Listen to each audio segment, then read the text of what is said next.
Now vector product of two vectors. This is fifth property of vector product. This is not a property. This is an application of its vector. And I am clearing you all that this chapter on motion in a plane and the topic vector analysis basically judge your skill of application, skill of numerical aptitude. This chapter is basically based on applications. So you will get applications on addition and multiplications. Now let us discuss the fifth property. A vector product of two vectors in terms of x, y and z components can be expressed in as a determinant form. This determinant form I will show. You will not multiply as you have multiplied in dot product. You will not use bracket because in that case you will get a confusion while taking I cross j or j cross I. So we will use determinant method, which is a three-step method which will give you result quite accurately. Now see how I will form a determinant and then I will solve it. You are having ax I cap, ay j cap, az k cap.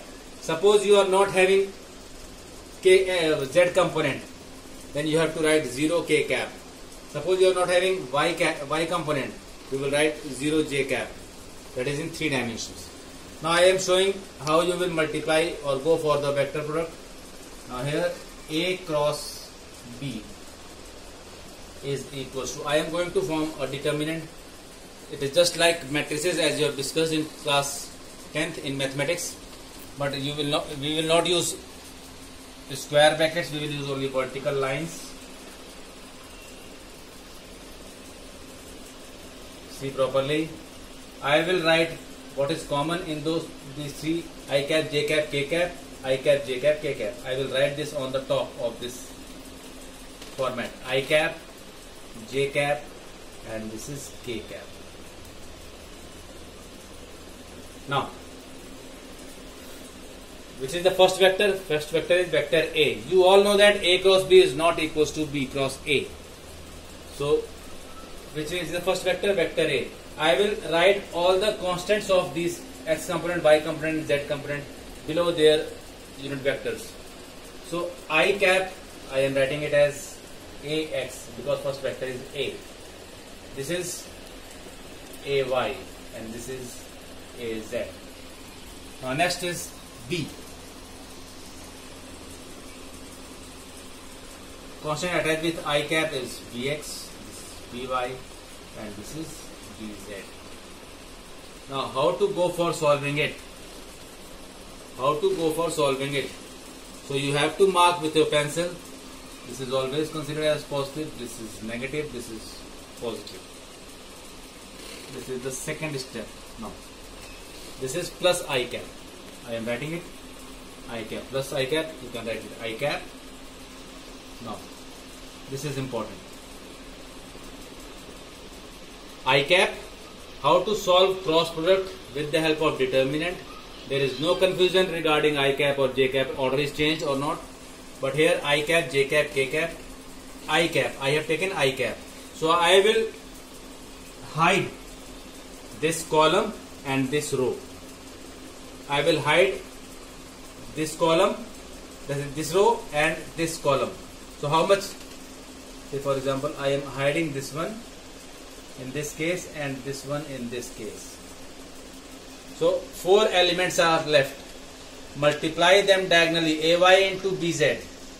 AY into BZ. Then AZ into BY. AZ into BY. And place a minus sign. Subtraction. Diagonally multiply and place a sign.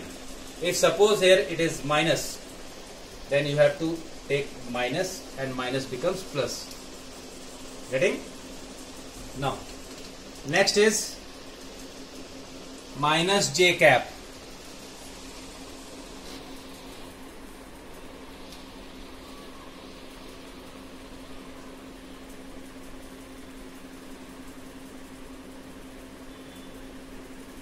Now when I am considering minus j cap, so minus j cap, you will remove this row, hide this row and this column.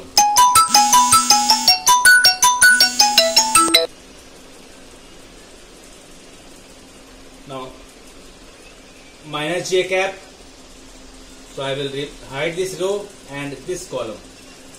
This time I will take this column. So you are having this element, this element, this element, this element. Now multiply diagonally ax into bz. Ax into bz. Ax multiplied with bz. Then az into bx. Az into bx with a minus sign, that is subtraction. Now this is clear. I cap, for I cap you will hide this row and this column. For j cap, this row, this column. For k cap, you will hide this row and this column. Again this is plus k. So be careful, you have to remember that I cap will start with a positive, j cap will have negative and k cap is positive. Now plus k cap, you will hide this column and this row. You are left with these four elements. Ax into by. Then ay into bx. In between there is a minus sign. This is how you are going to solve A cross B. You can see here this all is magnitude, but all this magnitude is associated with a unit vector. So the cross product is always going to give you a vector quantity. Now the examples and numericals I will explain in the next class.